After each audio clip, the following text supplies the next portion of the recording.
when death happens and there's great love there for that person, that is the time of transformation for yourself. Because death hasn't happened to that person. Death has happened only to the form of that body, not to the body itself. Because the body has gone back to the elements, the heat back to the sun, the bones back to the soil, the water back to the rivers and the oceans and the rains, and the emptiness back to the air, and the thoughts back to the air. So the elemental, there's no death in there, there's just life. There's God and God living this life. So the life is a continuum into the next mold. Some of the dust might go to the tree, go to the flower. So it's a continuum. The body is a continuum. Death has happened to the there. There is the body form. The body form. So the form has gone, and all your past has gone with that form too. And where is all the past? The past is in the subconscious. It is like you've had a life. Now that life is recorded on a DVD, and that DVD is packed away in the library of your life. Now that DVD has gone into, all that data is stored in your subconscious, and after many, many years, when grieving has happened and healing has happened, it goes into the unconscious. So it's important what kind of relationship you did have with that person. And if the relationship was not of truth, it won't all go back into the light, because only what is true will go back into the light. For the body cells, it's right in the cellular memory.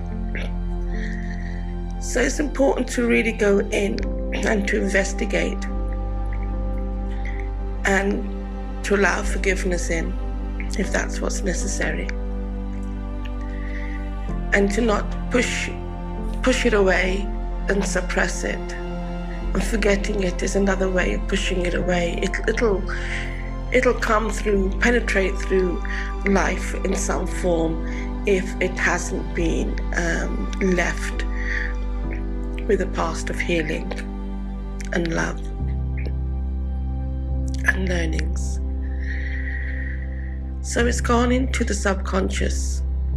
Now it's really important when you've loved somebody so much to really be able to give the body real nurturing foods, lots and lots of water, foods which will detox you, a lot of green is light, juices, and if you can, even do enemas, just to release some of those past blocks which will keep popping up into your projected world. So these 40 days is, you can do a meditation, you'll have to practice something, because it will be very, very hard for you to go into the stillness just by itself, because of the grief that will be coming through as well from the body-mind. It's very complex. The body-mind is extremely complex. Complex organism that wants to be freed, that has an opportunity, because the light from that love has come in, and now the opportunity is there to free it back to the light. And in this way, you do support the soul of that being. And of course, the being is supporting, the consciousness is supporting you to release all that that is not love about that person inside you. So sometimes even the habits of that person arise in you because they've gone into your psyche. And so the 40 days are really vital. That you have your juicing light meals. And normally when somebody is transforming through great grief from the love and the shock of that person, that somehow the body doesn't really want to eat anyway. The thing is, the body needs a lot of light food, lots of green liquids and soups, and lots and lots of water, because it can create lots of dehydration in you. So if somebody is aware of your real needs, then they can support you. The thing is, who is aware? Who is really aware of what's really going on? Because also the detox might be that you will have a lot of, you want to reject the world because you felt the rejection from this person that you loved, and you want to reject the world. So is there somebody who can enter through the filters of what you're even putting out?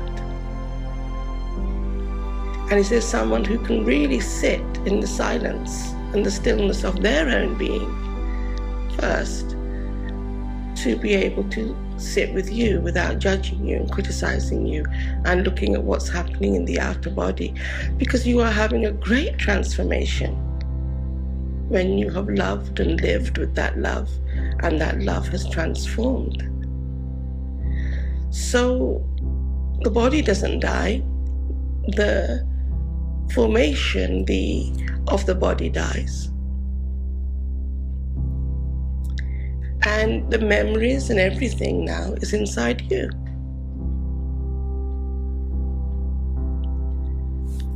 So it's, you are trying to reach that being. Now it's a different, it's a light being.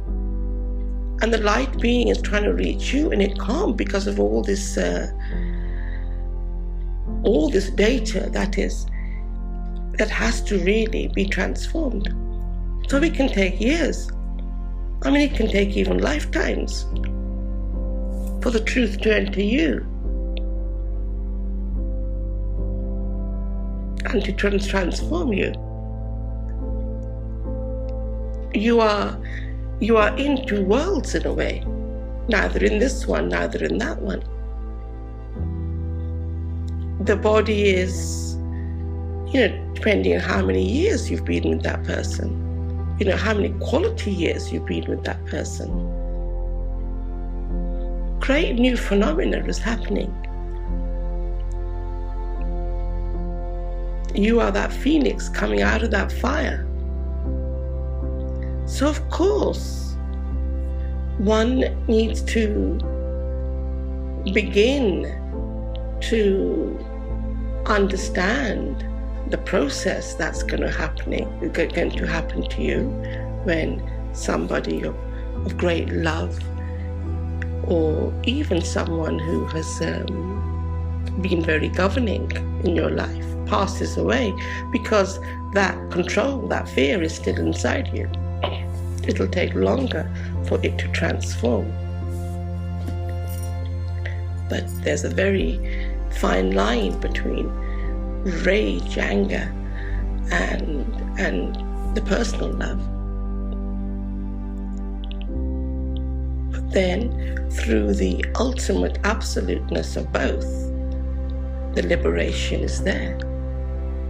You are at the peak of the mountain, and you have no direction of coming back down that mountain, because you have no part, you are not linked in truth to those past paths anymore. There's only one way, and that's to dive off that mountain. And that's the courage. to fall free. It's a metaphor because you're diving off from all that you've known yourself to be. Memories will come, love will come, pain will come, extreme pain.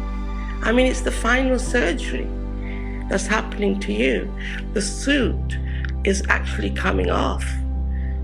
You know, it's zipped off. I mean, it's surgery.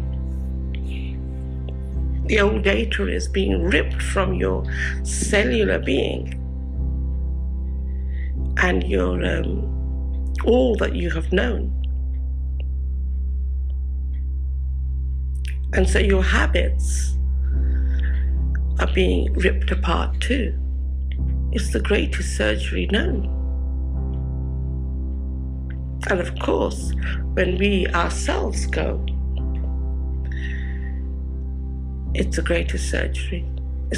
And therefore, I mean, it's really painful. Most painful. But it doesn't happen to you because now you are the soul. There's pain in the beginning, and then instantly in that same moment, there is this great light of your own soul.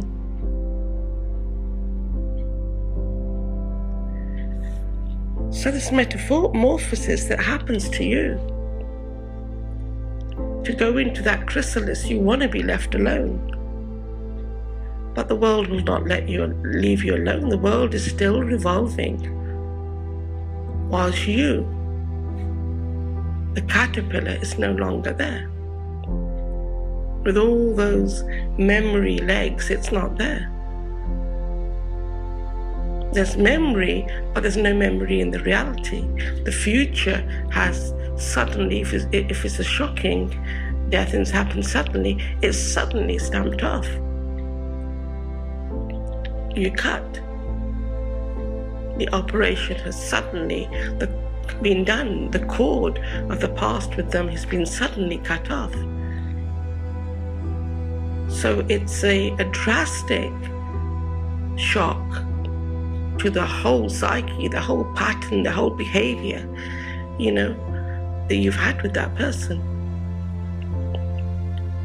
So now you're in the chrysalis. You're in your own darkness of the subconscious. Now both are happening. The transformation is happening because the light has entered you.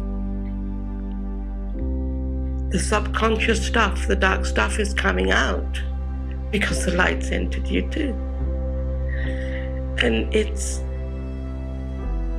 so important at that time to be in the presence of someone who has connected to that truth. That's what you're looking for, really.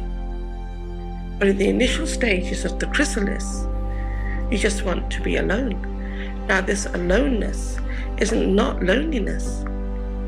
It's aloneness. It's all oneness. But you don't know that then. Your identity has been chopped off. The role that you played has been cut.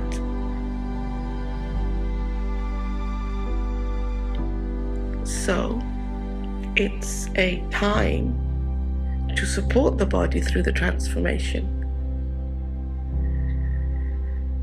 And the wisdom, and the teaching of it has to come before. So you can understand the process, but we're not given this. And it won't enter you either fully, because you need the light for it to enter you. And the love of that person is the light that's entering you. And it depends. You might function in the world, but be in the chrysalis sometimes 30, 40 years or lifetimes. You don't know. It's different for everybody. Because the eternal has no time. And how much resistance there is for the subconscious data to come out which is linked to your skin and bones and everything, holding you in, resisting this growth, resisting dropping that everything you've been. So it's not it's a complex, painful process for the mind-body.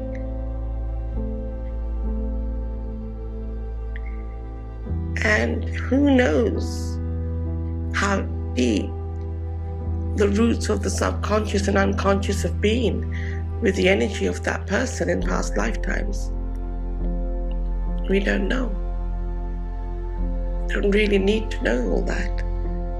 So the world wouldn't want you to sit and to pass through these phases in this aloneness, because they want you to get up and move and do the things you did,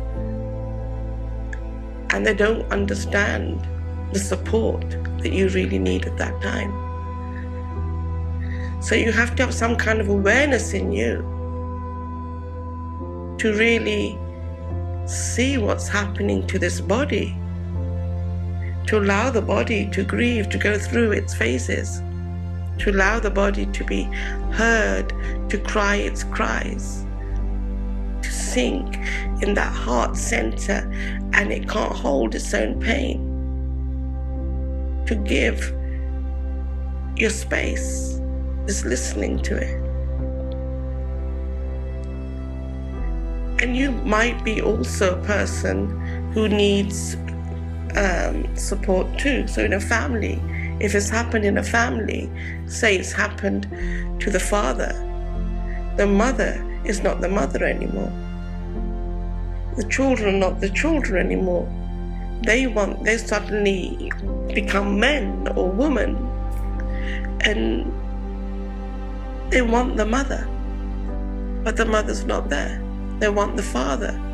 The father's definitely not there in that, in the reality of form.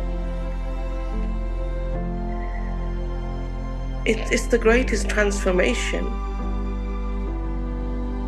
that can happen to mankind. And yet, there's no support there. True support.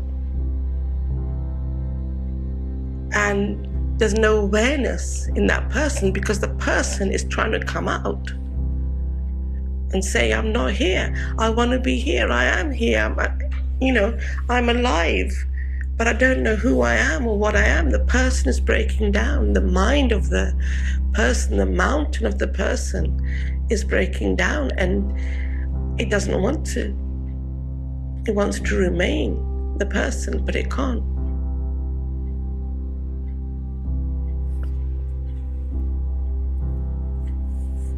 So right from childhood, of course death should be spoken of. Not just literally, but through stillness, allowing others to be sitting together in stillness. And then from that stillness, from that meditation, from that place of silence, it should be spoken of. It is the greatest satsang that somebody can have, because all the beings from this love are, because this is a song from the heart, want to know about this truth. It can't be spoken of course, but there's nothing that stops one from speaking of it. And this is the opportunity that should be given to all children. So by the time they are adults, there is a reverence, benevolence, and a somewhat understanding of this great transformation. And the respect is to look at it again through looking at this death, this transformation, this understanding of what's going to happen to the body, life comes in. Life comes in more fervently. It comes in more beautifully. It comes in more chanting its joy and dance to you. So of course death needs to be looked at, needs to be discovered in us, in all the moments of death that we have. In just before we're going to go to sleep, we are dying in the night and rising, awake and reborn in that morning, out of that world of dream and the unconscious and subconscious, which is the world of dream, healing itself.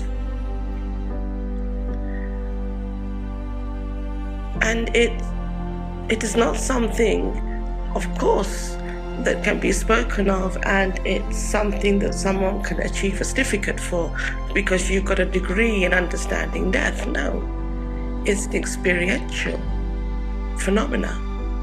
It's personal, totally personal, to take you into the impersonal. The aloneness is a vital part of that whole process for you then to become all at one with the reality of the world and not with the projected world from your subconscious. So of course, it's important for you to find your master. And if that quest comes up in you, the quest itself will find that for you. And we're always dying.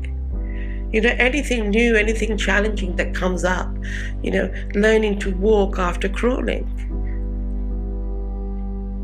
That was a death to the crawling into the walking. Then learning to run and sprint.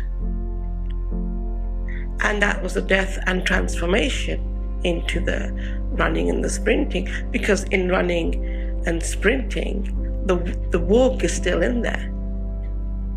The crawl is still in there in the walk. So it's a transformation that begins to happen. It's a death and transformation. Going to your first school, your second, your third, your university. The fear that rises and then slowly falls away. And what was unfamiliar is familiar to you now. That's your transformation until something else has to fall away. What's familiar has to fall away. And then something new arises out of that. And everything that becomes familiar has to fall away. You're transforming into a brand new world out of the old death. So it has to be honored, revered in any way that you can. If you want to play your scriptures, you get the help from everywhere that you can. Until slowly, the subconscious, the weight of the subconscious, which is not going to let you, which is, in one way it's good because it's allowing you to, forcing you to be still. And through the stillness it'll burn. And as it burns away, the emptiness, the new life comes. But the love is never lost of that person. Your memories, the love is never lost. The love is the infinite. That is eternal. So you'll never lose the love of the truth of that soul being that was here with you. You'll just be aligned to that truth. And from the soul being there can be great support and protection and joining with you in your bodily life. Wherever you go, they're there.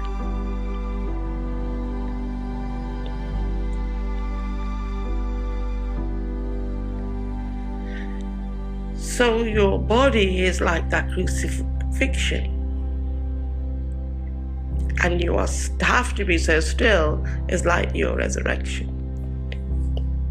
You're emerging into your new light and love being. So I'll talk a bit more about this process another time, but I think there's enough here for you to allow yourself to be still in and to understand, not through taking in as information, the beauty, the bounty, the boundlessness of the reality of death, which doesn't happen in that reality. There's no such thing as death, but yet death to the form. And yet, in truth, there's no death to the form either, because now you still can feel the form. You can see the form actually a bit more alive in others. If you've got children, you can suddenly see the form arising more clearly through them, or through those who are alive, and of course in your memories and in your photos. And that's why in some ways a part of us doesn't already believe in death, doesn't want to go there and discuss and talk about the truth of death itself, because if it really is discovered, it wouldn't be feared. If it's really discovered, then the life of beings and your own being will be revered, will be honored, because there wouldn't be the fear of that great transformation, because you'll always be here, except the form of the body will not. So try and be as still as you can. Try and be still for another good 15 minutes, just to soak in what has been talked of here. Sat Nam.